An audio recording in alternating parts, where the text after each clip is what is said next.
Değerli dostlar, bir neçə gün öncə bu yas məclislərində, məzarlıqlarda ümumiyyətlə ölünün ruhuna bağışlanmaq üçün Quran-ı Kərimin oxunub-oxunmamasına münasibət bildirmişdik ki, bu məsələ ilə bağlı cəmiyyətimizdə iki tərəfli fikirlər var. Bəziləri bunun yanlış olduğunu, ölüyə Quranın aidiyyatının olmadığını, bəziləri isə bunun müstəhəb və düzgün bir əməl olduğunu qeyd edirlər. Bununla bağlı şərh vermişdik, ancaq müəyyən insanları o qədər yanıldıblar ki, yanlış məntiq yürütməyə məcbur ediblər. Belə ki, bəzilər orada yazır ki, tutaq ki, Quran-ı Kərimdə deyilən sözlərin ölüyə nə dəxli var? Bəziləri qeyd edir ki, o gedib ölüyə çatmır, hansı ki, biz bu məsələləri əvvəlki videomuzda şərh etmişdik ki, ölünün cəsədi başqadır, ruhu başqadır, ona yetişən savab başqadır. İndi bu insanları manipulyasiya edib ağızlarına bir söz salıblar ki, yol hərəkəti qaydalarının, deyək ki, qəzadan ölmüş bir adama oxumağın nə əhəmiyyəti var, həmçinin Quran-ı Kərimi də ölüyə oxumağın nə xeyri var. Birinci, Quran-ı Kərim ölüyə oxunmur ki, ölü eşitsin və iman gətirib hidayət olunsun. Bu tamamilə yanlış bir məsələdir. Yol hərəkəti qaydaları isə bir tədris vəsaitidir, bu insanlara öyrədilmək üçün. İkinci bir tərəfdən, yol hərəkəti qaydalarını sadəcə üzündən oxumaq ibadət deyil, nə də savab deyil. Amma Quran-ı Kərimi üzündən oxumaq özü bir ibadətdir və savabdır. Eyni zamanda Quran-ı Kərimdən hasil olan həmin savabı ehsan etmək olar digər. Oxu bir surəni, onun savabını bir qardaşına bağışla. Oxu bir surəni, ondan hasil olan savabını ölüyə bağışla. Peyğəmbərə bağışla, şəhidlərə bağışla. Bunu insanları tamamilə yanlış bir məntiq qoyaraq Quranı oxumamış adamlara, İslamı bilməyən adamlara bu şeyləri deyib asanlıqla yoldan çaşdırırlar. İndi mən sual edirəm bu insanlara. Yaxşı, bunlar sual verir, mən də bir sual verirəm. Namaz qılanlarınız varsa içinizdə, indi çoxu heç namaz qılmayan adamlardır, namaz surələrini də bilməyən adamlardır. Lap bəsit bir fikir deyirəm. Quran-ı Kərimin İxlas surəsi namaz qılarkən ən məşhur oxunan surələrdən biridir. Bu surədə nə deyilir? Bismillahirrahmanirrahim. Qul huvallahu əhəd. De ki, o Allah təkdir. Siz Allahla üzbəyüz dayanıb, onda Allahın özünə deyirsiniz ki, Allah. Denən ki, Allah təkdir. Bəs yaxşı, sizin üzbəyüz dayandığınız Allah hansıdır? Onda o sizin o surədə dediyiniz Allah hansıdır? İndi mənə bunu izah edin. Və yaxud Təbbət surəsi var Quran-ı Kərimdə. Kiçik namaz surələrindən hesab olunur. Təbbət yedə Əbu Ləhəbin və təb. Əbu Ləhəbin əlləri qurusun, qurudu da ona yığdığı mal dövlət fayda verməyəcək və s. Siz bunu Allahla üzbəyüz durub namazda Allaha deyirsiniz. Onda mənə cavab verin ki, bunun Allaha aidiyyatı varmı? Əbu Ləhəbin əlinin qurumasını Allah özü Quranda deyib, onun surəni nazil edib. İndi bu şəriətəmizə görə, dinimizə görə də namazda bu surələr oxunmalıdır. Onda bunun buna nə dəxli var? Və yaxud da ki, siz Allahla üzbəyüz dayanıb namaz qılarkən Fatihə surəsindən sonra oxuyursunuz Rum surəsini. Qulibatir Rum, Rumlar məğlub oldular, yerin ən çökək yerində. Bunun Allaha yaxud da ki, namaza aidiyyatı var. Deməli, siz bunun hikmətindən bixəbər qalıbsınız, sizi çaşdırıblar. Bunun buna nə dəxli var? Onu zahiri məsələlərlə çaşqınlığa salıblar. Söhbət Quranın ölüyə çatmasından getmir. Onu hamı bilir ki, insan öldü, onun rabitəsi dünya ilə kəsilir. Bunu hamı bilir ki, Quranda olan o ayələrin, onların hökmlərinin ölmüş insanın cəsədinə dəxli yoxdur, onun ruhuna aidiyyatı var. Mən sual verdim keçən dəfə, heç ki, mənə cavab verənmədi. Deyirsiniz ki, çatmır, ruhdan söhbət edir, insanın şəxsiyyəti ruhdur. Onun cəsəd öldü, torpağa qarışdı, getdi. Mən sual verirəm, ruhun keyfiyyətini açıqlaya bildinizmi? Ümumiyyətlə, insan öləndən sonra onun ruhu hara gedir, o ilahiyyatçılar cavab versin də buna.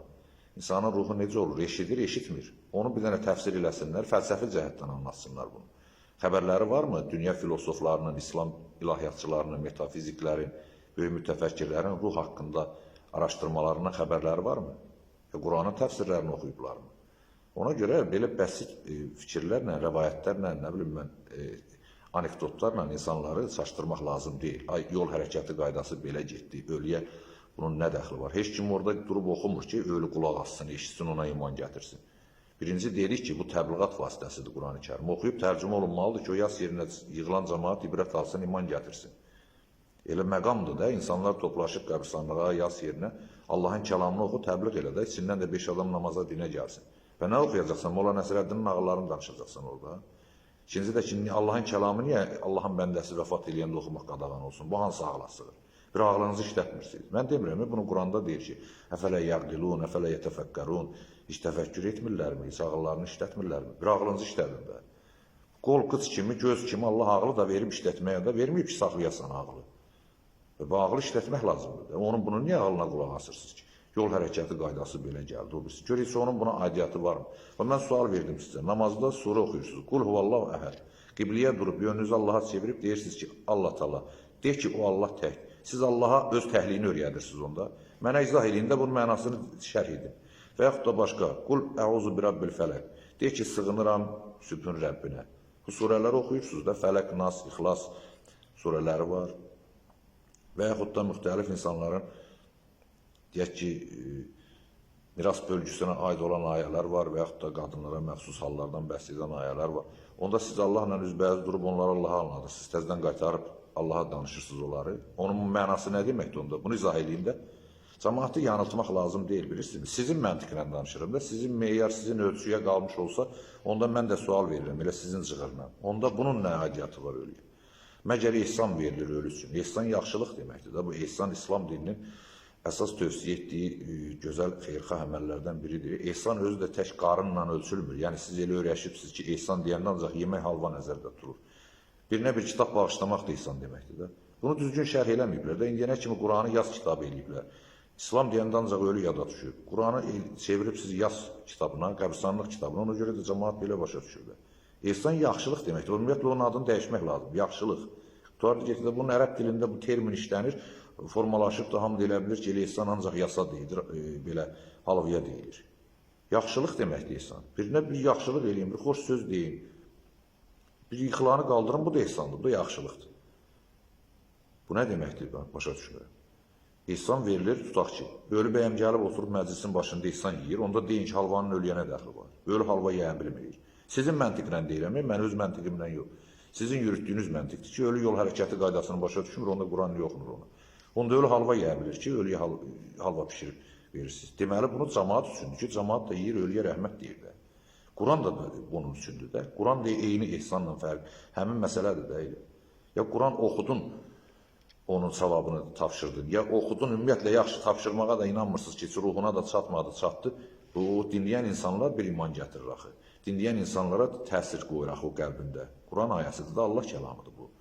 Təsir qoyur, o da bir vəsilə olur o mərhum da ki, o mərhumun dəfn mərasimində kimsə namaza gəldi, kimsə dini öyrəndi, kimsə Qurana müraciət etmiş oldu. Qurandan bir ayə öyrənmiş oldu. Bunu nə üçün qadağan etmək lazımdır? Bilirsiniz, çürük məntiqlə, nə Quran məntiqinə uymursunuz, nə də belə bəşəri məntiqlə düz danışa bilmirsiniz. Quran məntiqindən tamamilə uzaqsınız. Tamamilə. Ümumiyyətlə, Quran məntiqi mən deyirəm indi, mən bilirəm ki, siz təəccüb edirsiniz ki, bu Quran məntiqi nə demək, bu nə deyir ki? Ümumiyyətlə, heç belə bəşəri məntiqlə də düzgün danışa bilmirsiniz. Dedim də, mən müqayisəmin fikrimi dedim ki, yol hərəkəti qaydasını misal çəkirsiniz. Bu bir nəfər ağzınıza salıb da hamı ölü yol hərəkətini eşitmir. Yasin surəsindəki aydan ulduzdan danışan ayənin ölüyə nə dəxli var? Onda mən də sual verdim sizə. O surələrin Allaha nə dəxli var? Namazda siz qayıdıb Allaha yenidən Quran öyrədirsiniz onda. Qul huvallahu əhəd. Allaha deyirsiniz ki, denən ki, Allah təkdir. Qul əuzu bi rabbin nəs. Allah təala de ki, insanların Rəbbinə sığınıram. Allaha təlqin edirsən ki, insanların Rəbbinə sığının. Bu nə deməkdir onda? Anladın da bunu. Yəni, bu çürük məntiqlər lazım deyil. Burada mən onun fəlsəfəsindən, mahiyyətindən keçən videoda danışdım ki, burada söhbət ölünün cəsədindən getmir. Və yaxud da cəsədə Quran-Kərim tilavət eləməkdən getmir. Birinci təbliğatdan söhbət gedir ki, dediyi onda ki, Quran surələri oxunub insanlara təfsir olunmalı, tərcümə olunmalı. Tərcümə olunmursa oxumaq lazım deyil. İkinci bir tərəfdən də ki, orada insanlar məzar başında və yaxud da yas məclislərində Allahın kəlamını dinləyib, heç olmasa imanlarını yeniləyirlər. İndi bunu da məhrum eləyək, nədən danışılsın orada? Məzhəb ixtilafından danışılsın. Elə o ənənəvi sizin o rəvayətlər, əfsanələr, əsatirlər danışılsın. Nədən danışılmalıdır burada? Allahın kəlamıdır da, Allahın kəlamından qiymətli bir söz varmı? Hansı söz danışılmalıdır ki, Allahın kəlamından qiymətli olsun? Buyurun, onda deyin də, deyirsiniz ki, Quran oxumaq olmaz. Və neynəsə, ağzına su alsın qəbristanlıqda cəmaat. Yox, Allahın kəlamından qiymətli bir kəlam varmı? Deyirsiniz ki, Allahın kəlamı oxunmamalıdır, bəşər kəlamı danışılmalıdır qəbristanlıqda. Bu hansı əndazıya sığır ki? Əsl mömin insan odur ki, onun kəlamı Quran ayələrindən olsun, danışığı Quran ayəsi olsun. Bu nə sözdür, bu nə məntiqdir, bu nə deməkdir? İnsanları yanıldıb, cəfəngiyata salırsınız ki, buna aidiyyəti yoxdursa, bu nə deməkdir, nə bilim, o nə deməkdir. Sən ümumiyyətlə təfsirini, fəlsəfəsini bilə bilərsən ki, sübh namazı nəyə görə ekirirkən? Nəyə görə insan dəstəmaz alanda başına məhz çəkir? Onun tez çiklənən, təriyən yerlərinə niyə çəkmir ki, başına çəkir? Onu bilirsən. Və nə durub burada cəmaata özünüzdən məntiq qondarırsınız? Bu Allahın məntiqidir, bu Allahın vəhyidir. Allahla Allahlıq eləyərsiniz. Allahın hikməti var, Allah hikmətə dayan. Sən o hikmətin mahiyyətini bilənməzsən. Sən bilirsən ki, Xızır niyə uşağı öldürdü? Quranda bəhs olunur. Zahiri sənin meyarınla onda ədalətsizlik elədi. Peyğəmbər nahaq yerə bir uşağı öldürdü. Bunun mahiyyəti var da. Lazım deyil, belə şeylərlə cəmiyyəti çaşqınlığa salıb, Qurandan bir xəbər adamları əsaslar. Bu belə adamlar ancaq o İslamdan kənar məlumatsız adamları təsir altına salırlar, gözlərinə böyük kütlə toplasınlar, nə populyarlıq üçün, nə bilim, nəsə, nə məqsədlərlə güdürlər, mən bilmirəm onu. Amma cəmaatı çaşdırmaq lazım deyil. Mən heç bunun o ənənələrdən süzülüb gəlmiş o adəti qoyuram bir qırağa ki, indi bu Quran oxunub, oxuyurlar filan. Bunun içində xurafatlar da var şübhəsiz ki. Sovet dövründə əsasən də Quranı elədilər qəbirstanlıq kitabı, yaz kitabı ki, insanlar dindən uzaq düşsün və oxuyub mənasını da başa düşməsinlər. O ənənəni tərk etmək lazımdır.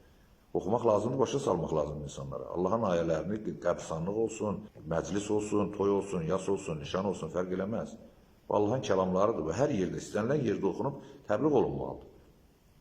İndi onu heç öləyə o savabının aidiyyatı oldu, olmadı, ondan söhbət getmir. Ümumiyyətlə Allah kəlamı, bunu niyə tərk edirsiniz? Allah kəlamını niyə qadağan edirsiniz? Belə şey olar. Bu necə İslam olur onda? Bu dövründə heç ateistlər belə qəbirstanlıqda Quran oxumanın qarşısını almayıb. İndi bunlar durub deyir ki, bu ölünün ölüyə aidiyyatı yoxdur, nə bilir filan. Mən sual verdim, mənim sualıma xahiş edirəm, cavab verin. Gələn videoda mən davam edəcəm.